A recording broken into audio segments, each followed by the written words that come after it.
This channel was created to share with you stories that were never meant to be told. We don't make up facts. We gather fragments from archives, classified reports, and forgotten records. What you're about to hear is one of those fragments. Today, a story about sound. A sound that could break a person's will. A sound that didn't exist, but everyone heard. A Soviet project designed to erase the very idea of private thought. Its name was Whisper. In 1993, after a fire at an abandoned Soviet border outpost in Latvia, firefighters stumbled upon an old metal safe, half burned and rusted through. Inside, a plastic envelope with yellowed papers, an audio cassette, and a small scrap of paper with 2 handwritten words: "Do not listen." One of the firefighters gave the find to an acquaintance, an Estonian researcher named Andres Lan. A former military translator, he had spent years collecting anything related to the KGB's psychological operations. The cassette, he said, contained strange sounds, the hiss of breathing, fragments of coded numbers, and something like a whisper, faint but impossible to ignore. After the first listen, Andres wrote in his diary, "I don't understand the words, but I know they're not mine. They sound from inside." 3 days later, he vanished. No trace, no records, no explanation. Police, family, journalists, none could find a pattern. His apartment was untouched. The only thing missing was the cassette. 1994, the MK Ultra program in the US is in full swing. The CIA tests LSD, studies isolation effects, and implants false memories. In the Soviet Union, a secret counter-initiative begins, officially a psychophysiological research program. In reality, learning to break a person without words or traces. Oversight 6th Directorate of the KGB, a closed group is formed in a research center near Moscow. Officially non-existent in internal records, they start by analyzing US methods. By 1975, Soviet scientists discover that infrasound at certain frequencies causes tremors, panic, and combined with monotone noise, suppresses will. One early protocol states, the subject asked to stop the experiment, but we hadn't even spoken yet. The project is codenamed Whisper. The technique has 3 elements: isolation, complete silence, and darkness. Acoustic pattern, low frequencies heard only by the body, subliminal commands over breathing sounds, and faint whispering. Results shock researchers. Within minutes, subjects spoke on their own. In 10 minutes, cried. In 12, confessed to crimes they never committed. After the USSR's collapse in 1991, some KGB archives were declassified, but some vanished before transfer to FSB archives. In 1992, officers from Alpha Unit who stormed a closed facility near Kaluga privately said there was recording equipment without microphones, and a room where not even a shadow could leave. No one wanted to talk about what they saw. Months later, one member, Captain Goncharov, vanished. 7 years later, his name appeared in a Swedish police report. In a Stockholm hospital, a man with no memory repeated one phrase in Russian: "I confessed, but I don't know to what." In 1977, at the restricted military facility VCH-118/5 near Kaluga, the test unit Whisper began operation. In the documents, it was listed as a correctional negotiation isolation chamber. The reality was far more unsettling. A bunker deep underground, 4 windowless rooms, constant temperature, 10 degrees Celsius, walls lined with material that absorbed even footsteps. Inside, 0 acoustics. A person could not hear their own breathing, could not even hear their heartbeat. One protocol noted, the subject says he no longer feels himself. No legs, no thoughts, only hears something breathing nearby, but in the room, he was alone. Prisoners were used for the experiments, mostly those sentenced to over 10 years, serious crimes. Officially, volunteers. In reality, there was no choice. Each was led into the dark room. The first 5 minutes, absolute silence. Then, cassette SH2 was played. Ventilation noise, deep infrasound, and a barely audible whisper. A whisper the brain did not understand, yet processed.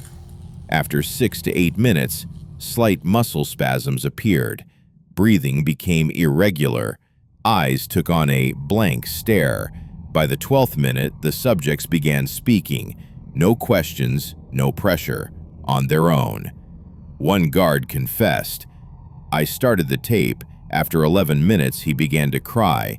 At the 13th, he asked for forgiveness. At the 15th, he started telling where he buried the body, but his case was about theft, not murder. At first, it was considered a success. Whisper worked. No torture, no interrogation was needed, just a room and a tape. But over time, deviations began. One volunteer lost the ability to speak for 19 days. Another stopped recognizing himself in the mirror. A third began speaking with two voices at once. One, his own. The other, low, muffled, as if belonging to someone else. In the report, this was called an acoustic illusion caused by cortical overstimulation. But the doctor present said, "This is not an illusion. It sounded as if someone was speaking through him." Colonel Wasowski, the project's curator, made a brief note in the service log. Whisper opens a door, but we still don't know what lies on the other side. When the project first began, it was believed that the staff were safe. The system was one way. It worked only on the subject. But around the 6th month, the influence began to shift direction.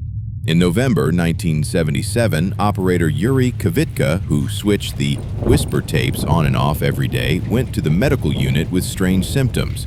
Couldn't sleep because he heard breathing in silence. Felt as if someone was standing behind him even when he was alone.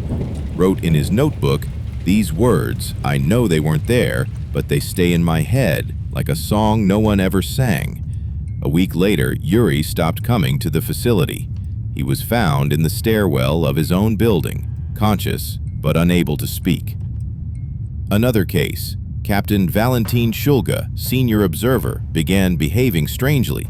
For 2 days, he didn't speak but constantly wrote phrases in a notebook. All entries were short fragments from interrogations, ones he could not have heard as he had never been present.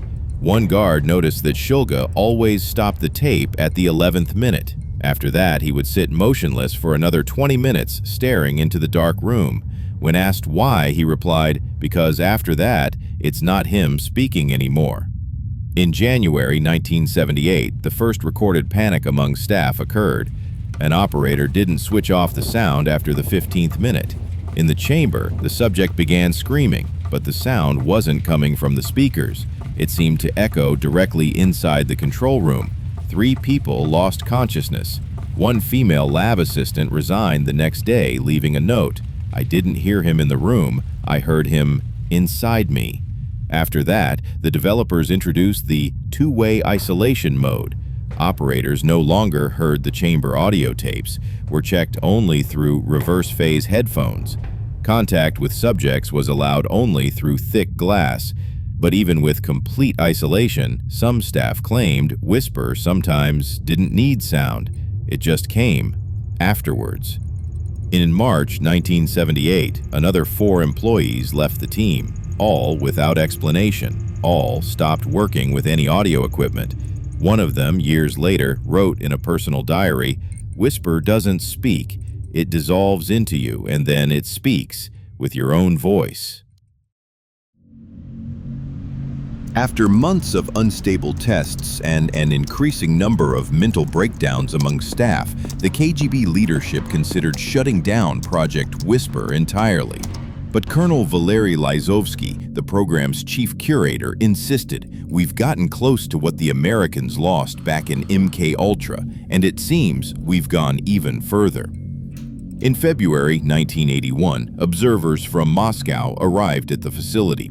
A whisper demonstration was conducted in a newly built, specially prepared chamber. Tape version SH6, test subject stable previously examined.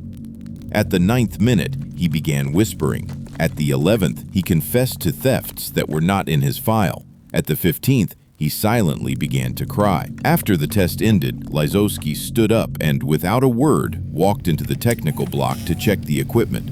He always did this, personally overseeing the quality of the recordings. That was the last time anyone saw him. 15 minutes later, he was gone. Not on the video, not in the corridors, not anywhere in the building. The official statement in the internal KGB report read, "Colonel Lysowski voluntarily left the facility during a technical inspection." But the security system recorded no movement. All exits were locked from the inside. The GPS tracker cut off the exact moment he entered the technical room. One witness later said, "We didn't see him leave. We just realized he wasn't there anymore." After this, Whisper was shut down, but not destroyed. All materials were transferred to a facility under the code name Sector 12G, access only for a closed research group. Officially, the project did not exist, but it lived on, and just when Whisper was supposed to disappear forever, one copy of the tape began a new journey. No one knows who took it or why. Years later, it would end up in a burned-out safe, a plastic case, yellow documents, a note with no signature, "Do not listen." And the Whisper would return again. After Colonel Lysowski's disappearance, Project Whisper was officially halted. The reason given, due to lack of strategic prospects. In reality, out of fear. Some of the equipment was destroyed directly on site. The tapes, documents, and reports were to be disposed of under Protocol 47K, which required complete eradication of all evidence, but not everything was destroyed. An internal April 1981 report stated, "Particularly dangerous materials are to be transferred to the Reserve Archive, codename Sector 12G, access Category 1. What exactly Sector 12G was remains unknown.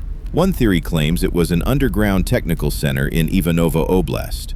Another, that it was a closed structure existing not legally but organizationally, meaning ordinary laws did not apply to it.